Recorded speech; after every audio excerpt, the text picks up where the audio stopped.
जय ज्योती जय सावित्री.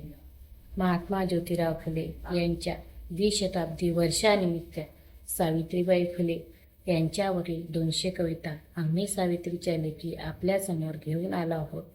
मी सौ माधुरी धनवकार आज आपल्यासमोर घेऊन आले आहे. क्रांतिज्योती सावित्रीबाई फुले यांच्यावरील कविता ही माझी स्वरचित कविता आहे. हाती पुस्तक घेऊन ती निघाली ज्ञान वाटायला, अडथळ्यांना न घाबरता निघाली इतिहास घडवायला. ज्या मुलांना जगाने चार भिंतीत बांधिले, त्यांच्या स्वप्नांना सावित्रीने आकाशाचे पंख दिले. चिखलफेक झाली तरी विचार तिचे स्वच्छच होते. स्त्री शिक्षणासाठी तिचे पाऊल सदैव पुढेच होते. आज प्रत्येक शिकलेल्या मुलीत तिचेच रूप दिसते. सावित्रीबाईंच्या त्यागामुळेच स्त्रीची दुनिया उजळते. स्त्रीची दुनिया उजळते या कवितेचा भावार्थ. चला तर मग ऐकूया. सावित्रीबाई फुले यांच्या स्त्री शिक्षणासाठीचा केलेला महान कार्याचा गौरव या कवितेत केलेला आहे. त्या काळात मुलींना शिक्षण घेण्याची अधिकार नव्हता.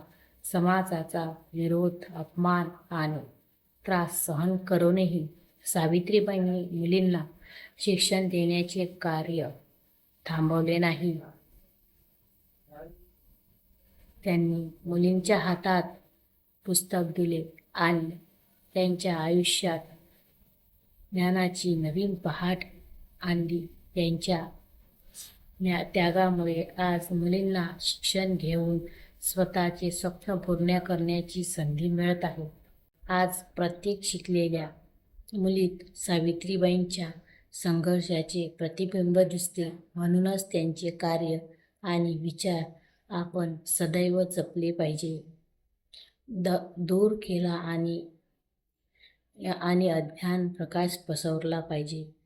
त्यांच्या जीवनातून आपल्याला जिद्द, धैर्य, आत्मविश्वास आणि अन्यायाविरुद्ध लढण्याची प्रेरणा मिळते.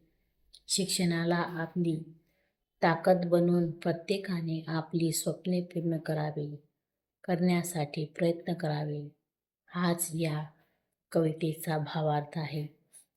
मग कशी वाटली आजची कविता?